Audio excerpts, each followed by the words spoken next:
at ang pagsilip niya sa silid. Pero ni hindi man lang siya lumapit sa kwarto, marahil ay chinek niya lang ang mga bata at na makitang andun ako ay bumalik na sa sala, natitiyak ko na sa sofa ulit siya matutulog. Inantay ko mawala ang mga yabag sa sofa. Siniguro kong natutulog na siya at marahan akong lumabas mula sa silid. Pinagmasdan ko si Manong Berting na nakahiga sa sofa. Kahit talaga gaano siguro ito, kapagod palagi pa rin itong nililinis.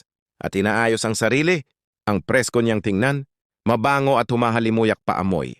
Nang sabon na ginamit niyang pampaligo, naka-t-shirt at short lang siya na cotton, pero masarap siyang pagmasdan, maaliwalas at panatag na panatag ang kanyang mukha. Marahan at lakas loob akong lumapit sa kanya, pinagmasdan ko siya ng malapitan. Nilanghap ang halimuyak ng kanyang buhok ambak parang nababato. Wala niya ako nahagka ng mapupula at manipis, nalabi ni Manong Berting tarahan. At halos ayaw kong gumawa ng kahit na muntimang kilos ay lakas. Loob ko yung hinagkan, medyo matagal kong ninamnam ang tamis ng kanyang mga labi.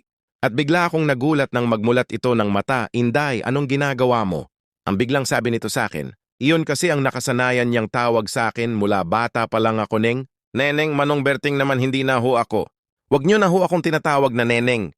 23 years old na po ako, ngumiti lang ito sa akin. Ako naman muli kong ipinilit ang sarili ko sa kanya, muli ko siyang hinalikan. Alam ko kasing sa malaon at madali bilang babae. Makakaya ko siyang akitin o tuksuhin kung kinakailangan.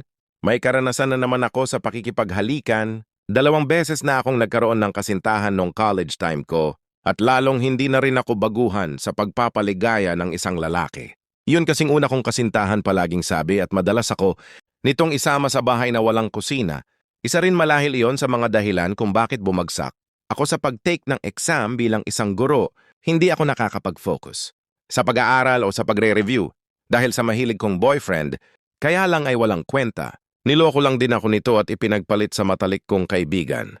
Yung pangalawa ko namang kasintahan na nanakit, hindi pa kami mag-asawa, magnobyo pa lang kami ay makailang beses na ako nitong napagbuhatan ng kamay, kaya muling natuon kay Manong Berting ang aking paghanga at itinalaga ko na sa aking sarili na siya ang lalaking nais kong makasama at gagawin ko ang lahat para mapansin niya ako at matutunang mahalin. Noong uwian na ay ayaw pumayag ni Manong Berting sa paghalik na ginagawa ko sa kanya.